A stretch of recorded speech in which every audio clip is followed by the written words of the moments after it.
Welcome back to my channel. আজকে আনারসের চাটনি করব, তার রেসিপিটা তোমাদেরকে শেয়ার করব। এই যে মা আর আমি এবার দেখাচ্ছি। আনারসগুলোকে আমরা কেটে রেখেছি। আনারসগুলোকে খোসা ছাড়িয়ে এইভাবে ঘষে রেখেছি। আর চিনি নিয়েছি,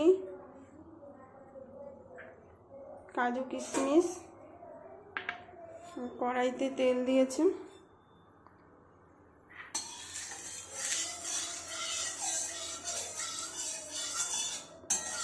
সর্ষে ফোড়ন দিতে হবে না? অল্প করে একটু সর্ষে দিয়ে দিলাম।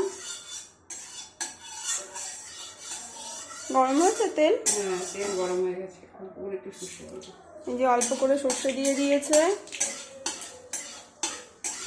সর্ষেটা ধীরে ধীরে ভাজা হতে থাকলো।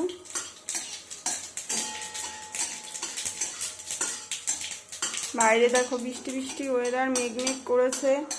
এই যে চিনিটা দিয়ে দিল কড়াইতে। চিনিটা কমই দিয়েছি, আনারসটা খুব মিষ্টি। আনারসটা মিষ্টি, তার জন্য চিনিটা কম দিয়েছে। কারণ অনেক সময় দেখা যায় আনারস কাটলে একটু টকটক হয়, তখন একটু পরিমাণে চিনিটা বেশি লাগে। তো আপনাদের পরিমাণ মতোই আপনারা চিনি দেবেন। এবার আনারসটা দিয়ে দিলাম।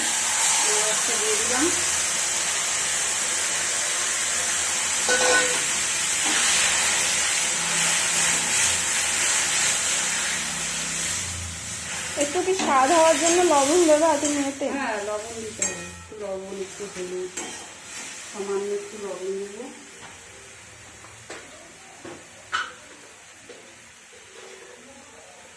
একটুখানি লবণ দিয়ে দিলাম। 1 টিস্পুনও না, হাফ টিস্পুন লবণ দিয়েছে।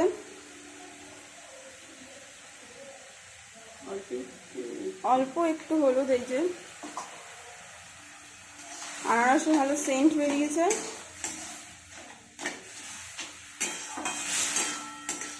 দেখো এইভাবে কড়াইতে নাড়তেই হবে, বারবার নেড়ে নেড়ে আনারসটাকে ম্যাশ করতে হবে। কাজু কিশমিশটা দিয়ে দিলাম।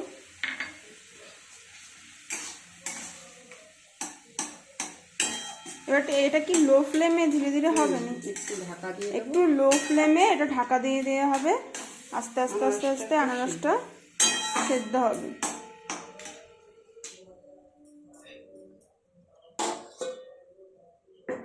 ঢাকা দিয়ে দিল। কিছুক্ষণ এটা আস্তে আস্তে লো ফ্লেমে হতে থাক, তারপরে দেখাচ্ছি এটা সেদ্ধ হয়ে গেলে দেখতে কেমন হয়েছে। কিছুক্ষণ পরে 10 মিনিট পরে আর কি এটা তুলে দেওয়া হলো। দেখতে পাচ্ছ আনারসটা পুরো সেদ্ধ হয়ে গেছে। একটা সুন্দর একটা গন্ধ বেরিয়েছে।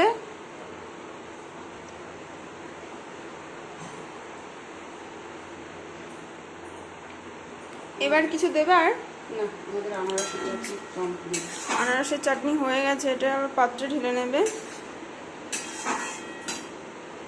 এটা কাচের পাত্র।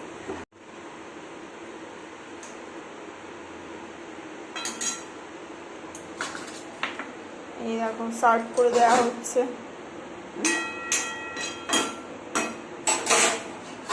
ধোয়া উঠছে এখনো।